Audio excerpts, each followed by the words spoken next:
Red, White, Blue, and You. Stories about America for all Americans. Welcome to Red, White, Blue, and You.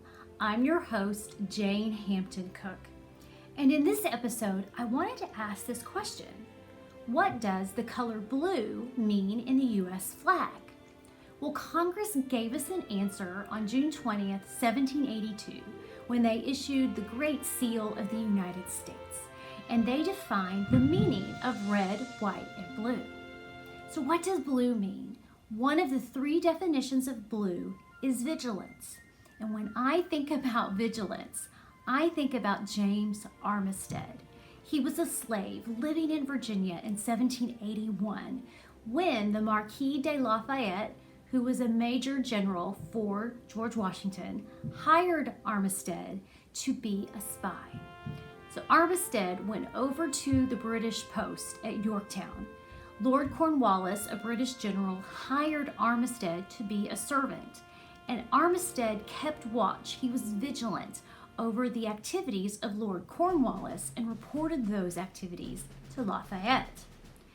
All throughout the summer of 1781, it looks like Cornwallis wanted to take his ships to New York or to New England for the winter. But on August 11, 1781, Lafayette wrote George Washington a letter with news. The British had changed their plans. Cornwallis was building trenches. He was fortifying his position. He had no plans to go to New York or New England. He was staying in Yorktown. Well, this gave Washington an interesting dilemma. Washington had long wanted to defeat the British in New York in 1776. But with this intelligence, plus the news that the French didn't want to send their ships as far north as New York, Washington knew he had an opportunity. He took his troops to Yorktown, Virginia. On October 19, 1781, Cornwallis surrendered his army to George Washington. The Battle of Yorktown was the last major battle of the American Revolution. One of the officers for Cornwallis saw James Armistead with Lafayette, and he realized that the servant had really been a spy.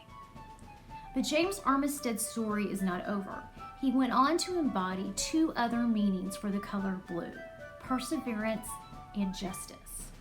After the Battle of Yorktown, he pursued justice. He persevered for his own personal justice, his freedom. The authorities in Virginia didn't believe that he was part of the Continental Army because he was a spy. There wasn't a paper trail. Lafayette helped James Armistead out, and James Armistead became a free man. Not only did he buy a farm, but he also changed his name. Gone was the slave, James Armistead. Replacing him was a free man, a new man, James Lafayette. So the next time you see the color blue on the U.S. flag, remember the three definitions that Congress gave for blue: vigilance, perseverance, and justice. And remember the man, James Lafayette, who embodied those three colors: vigilance, perseverance, and justice. And today, there are many members of the military who still live loudly for the color blue. They persevere, they are vigilant, all for the cause of justice and keeping the United States free and independent. Thanks for watching this episode of Red, White, Blue, and You. I'm Jane Hampton Cook. Be sure to hit subscribe to this video, check out my books and buy a couple on Amazon.com, and visit janecook.com to read more about my articles. Thanks so much.